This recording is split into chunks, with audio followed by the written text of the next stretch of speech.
your channel. Can we say it into the screen? It's called Beers, Beards, Battlestar Galactica. Are you trying to get me on a tongue twister?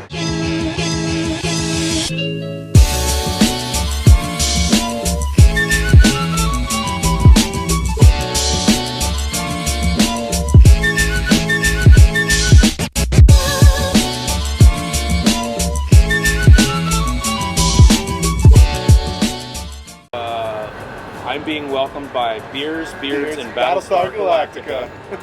This is Jeremy from Lagunitas. I'm with the Brewmaster, guys.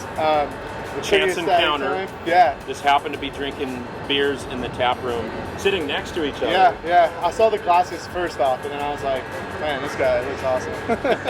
But so, where are we? I know we're in Petaluma, but how come you guys are here? What made you guys choose Petaluma? Petaluma was chosen because the founder, Tony, was kicked out of Forest Knolls, which is right next to Lagunitas. So the brewery did start in Lagunitas, California. And he was discharging yeast into a community septic. And that all hell broke loose with the entire town, and was given the boot. And originally located not too far across the street from where our friends at 101 North are located. This has now become the so-called Brewery district of Petaluma. That's how you know the hipsters have taken over. So we got a bunch of breweries around here, but we were just right over there on Ross Street, outgrew that, and then settled over here. Well, so on a personal base, how long have you been brewing for? And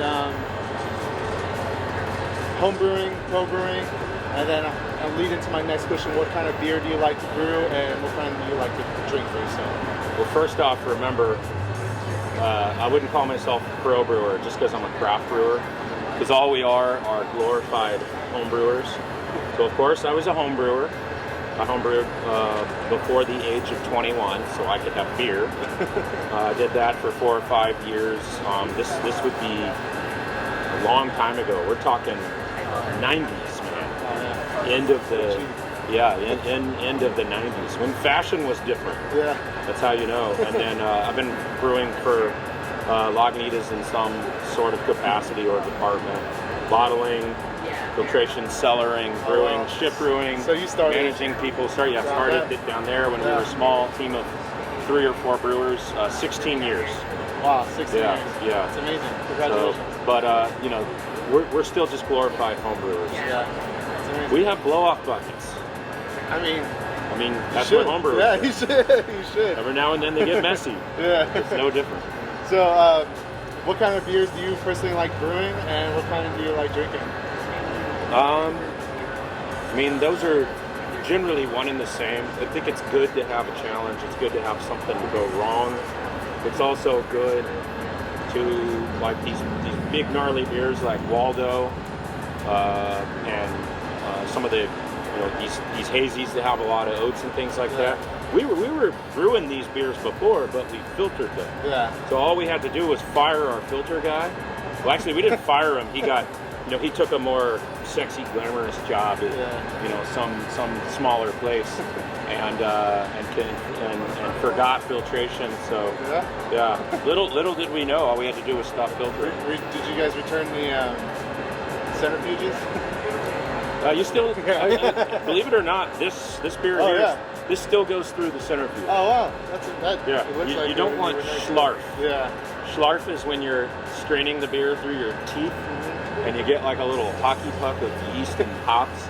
Nobody wants that. Yeah, I feel that. I don't care who you are. So, you guys have a beer that is using wet hops during the summertime. I mean, when I first saw that, I was kind of shocked. I didn't really understand it. Yeah. Can you explain what kind of process you guys are doing and what inspired you guys to make this kind of a beer? Right. Well, first off, it's not hop oil. We do believe in using the whole hop. And just so you know, wet hops are hops that have never been dried on a kiln. Hops are, as soon as you pick it, it wants to go bad. It's like a lot of things in nature. As long as it's connected to the plant, it's happy. And you pick it, and it starts spoiling almost immediately. So we have those wet hops. picked, chilled, and sent down here with no break. So it's multiple drivers. It's just enough far away where we need what we call team drivers. They bring them here. Yeah. We use about 10 full truckloads of wet hops. We pack them in cherry bins, which is a nice shallow beds, you know. So it's cherries, brews, and it's unlike apples. You know, an apple bin is like this high, and they're tough, and a cherry bin's like that high because they're soft. So it turns out hops and a lot of fruit are grown in the same area, so we're able to just use these bins. We used half of the hops to make Born Yesterday. Okay. Using all of the hops that we love that's in our regular beers, you know, hops like Simcoe and Mosaic and stuff like that. And then the other half of the hops goes through it is patent pending, so I don't want to give away too much, but we basically stabilize them and turn them into a mayonnaise. As I was telling you earlier, we make kind of but no egg, no oil. You know, it's just hops and water and a couple other natural things, and we make it into a mayonnaise and stabilize it, and then we're able to brew with that year round. It basically has a 9 to 12 month shelf life. So right when Mother Nature's giving us another batch of hops, well, hopefully we don't have any left. You know, we found out it's better to use them all up around May, and May is the only month that neither the southern hemisphere nor the northern hemisphere is harvesting hops. So in a way, it's the most seasonally unexpected time. Yeah, so, it really is. Yeah. When I saw it, I was shocked. It's really cool to see something like that. Yeah, that beer tastes great, and you know, you're drinking it in August. We made that in May. It still tastes good. It still tastes great. It's pretty amazing. Yeah, right? It's amazing. In a way, I think the hops, when they get kilned, they get their terpenes get more. Well, we know that the amounts and the types change, but I think that the way that Mother Nature had it, just picked right off the vine, is more stable. It makes better beer. Yeah, that makes sense. Well, that's why the fresh hop season is so. Everybody wants it. Everybody loves those types of beers. Keep in mind, a hop is picked off the vine is 80% moisture, and then when I dry it, it's like 10%. Yeah. So it wouldn't be practical to have a brewery that used all wet hops. Yeah. Makes sense. Yeah. So you guys keep pushing the limits and creating these new type of beers that people are not really, looking out for because it's brand new. Yeah. What's coming up for Lagunitas? What are some of the new, something new in the future that you see coming? Well, I see you're wearing an Oakland hat, so you're probably aware of our Hi-Fi hops. Yes. So that's a joint venture with Absolute Extracts, Canacraft, where we're thinking that the celebration of hops and cannabis being like kind of almost the same plant. Yeah. So we'd like to celebrate that a little more. Of course, we can't quite put weed into a beer. I think that there'll be a time though if you can not have nothing that gets you high. Yeah.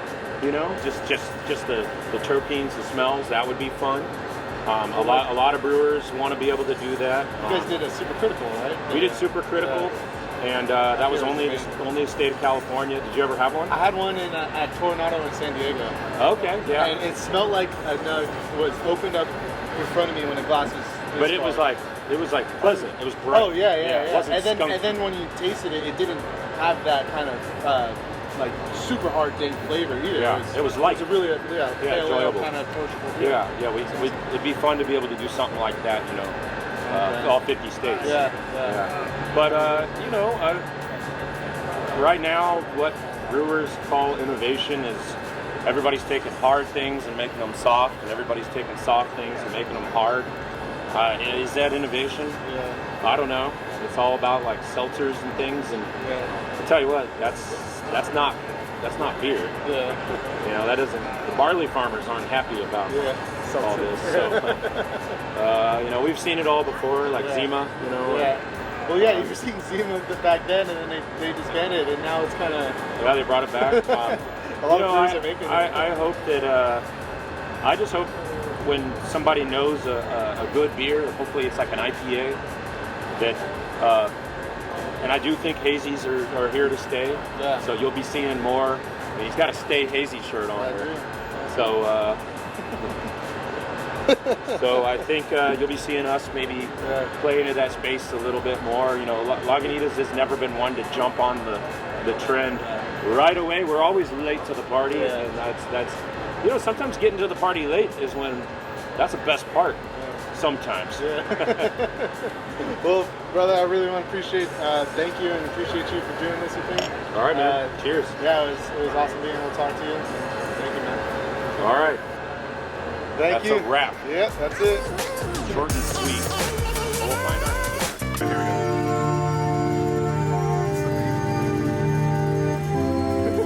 Is that the D minor you want? That's our maintenance guy. How's that? Is that doing better? He's probably really mad now. Okay. I did. So yeah, that's really our maintenance guy. Yeah, I believe it's off. Keep this moving.